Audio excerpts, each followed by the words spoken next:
Donc dans cette troisième vidéo, nous allons voir plus précisément de quoi est composée et comment fonctionne la chaîne d'énergie.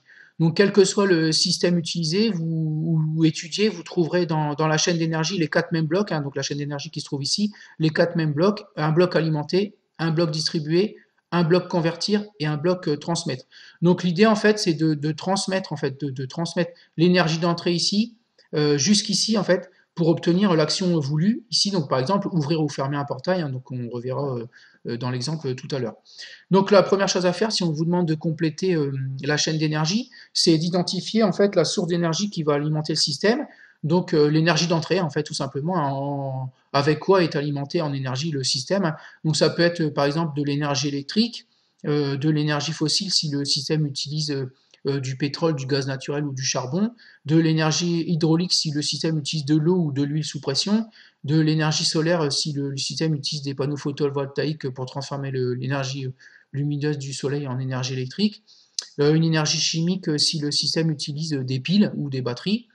Donc dans le bloc alimenté. Donc là, il va falloir tout simplement identifier les composants du système qui vont alimenter le système en énergie. Donc si vous ici en entrée, vous avez une énergie électrique, très certainement vous trouverez des piles ou des batteries pour alimenter le système.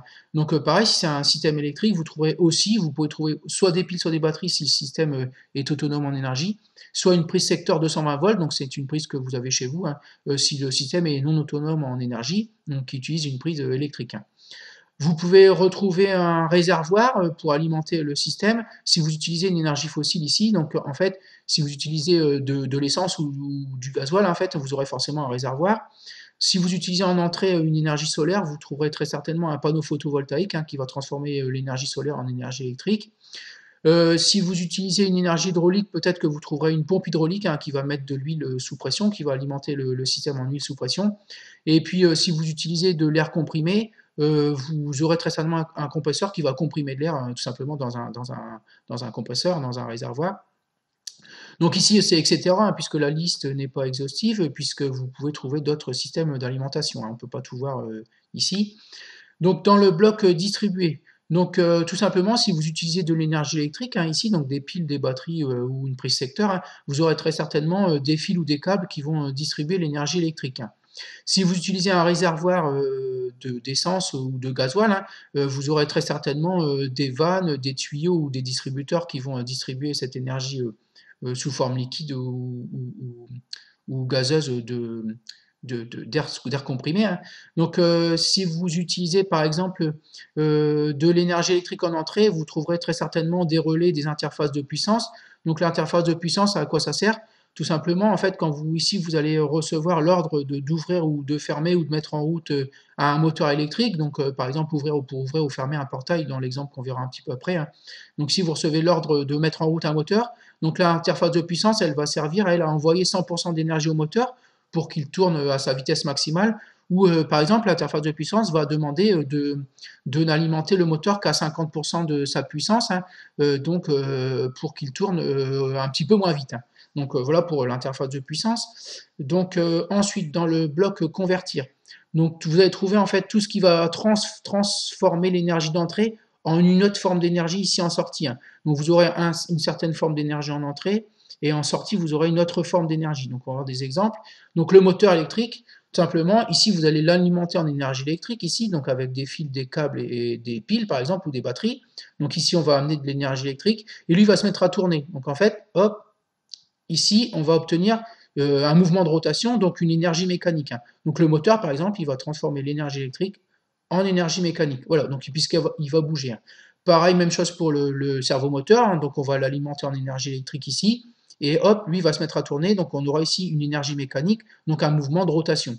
Pour le vérin, c'est un petit peu différent, donc on va lui amener soit de l'électricité s'il s'agit d'un vérin électrique, soit de l'huile sous pression, donc de l'énergie hydraulique ici, et lui tout simplement il va se mettre à bouger, donc il va faire un mouvement de translation.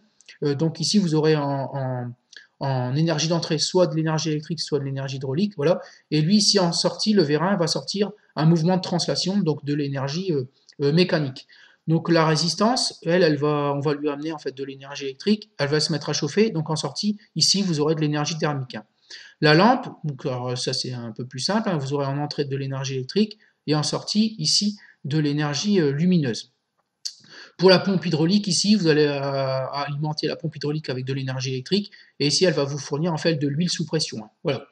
Donc, dans le bloc transmettre, vous allez trouver en fait tous les éléments qui vont transmettre cette nouvelle énergie ici au système pour obtenir l'action voulue, hein. Donc, vous retrouverez tout ce qui est engrenage, poulie courroie, bielle manivelle, bielle et crémaillère, hein. Donc, un exemple simple, si par exemple ici vous avez un mouvement de rotation, donc ici on a utilisé un moteur, donc énergie électrique. En entrée, le moteur se met à tourner ici, donc énergie mécanique dans un mouvement de rotation. Si par exemple le moteur tourne trop vite, derrière, on va lui mettre des engrenages ici pour qu'ici, hop, on réduise la vitesse de rotation du moteur, donc la fréquence de rotation hein, plus précisément. Donc on mettra des engrenages, donc ici on aura le moteur, donc l'énergie mécanique qui va tourner, et en sortie de bloc transmettre, à l'aide d'engrenages, on va tourner un petit peu moins vite, hein, donc la fréquence de rotation sera un petit peu moins élevée, hein. Donc pour que ce soit un petit peu plus concret pour vous, pardon, on va prendre l'exemple d'un portail coulissant. Donc ici, dans un portail coulissant, donc c'est un portail qui a un mouvement de translation, hein, donc qui va se déplacer comme vous voyez au curseur ici, hein, donc de la droite vers la gauche. Donc là c'est un mouvement de rotation, voilà, et ça c'est un mouvement de translation, hein. Donc nous on veut un portail coulissant, comme vous avez à l'entrée du portail du parking du collège, hein, pour l'entrée des professeurs. Donc vous avez un portail coulissant en fait qui se déplace avec un mouvement de translation, hein. Donc tout simplement, on va faire la chaîne d'énergie ainsi, hein, complète. Donc en énergie d'entrée, vous aurez une énergie électrique puisque c'est un système qui fonctionne à l'électricité, hein. Donc dans le bloc alimenté, vous aurez une prise secteur 220 volts puisque c'est un système qui est branché sur une prise classique, hein, que vous trouvez chez vous. Distribué, vous aurez d'une part des fils et des câbles qui vont transmettre l'énergie électrique dans le système, hein. Vous aurez également très certainement une interface de puissance.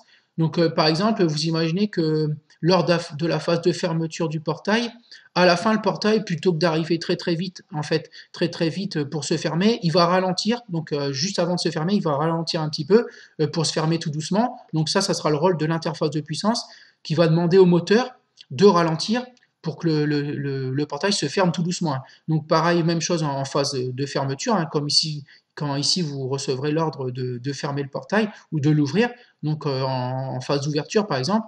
Donc l'interface de puissance va demander au moteur de tourner à pleine puissance au début, et puis à la fin, pour éviter que le portail ne se ferme brutalement, l'interface de puissance va demander en fait au moteur de ralentir un petit peu pour que le portail se ferme tout doucement, hein. Donc pour le bloc convertir ici, vous aurez un moteur tout simplement. Donc vous aurez en entrée une énergie électrique, voilà, et puis le moteur va se mettre à tourner ici. Donc vous aurez ici en sortie une énergie mécanique puisque le moteur va se mettre à tourner, hein. Donc tout ce qui est mouvement, c'est de l'énergie mécanique, hein. Donc, comme je vous disais tout à l'heure, ici, vous allez avoir un mouvement de rotation, donc le moteur va se mettre à tourner, voilà.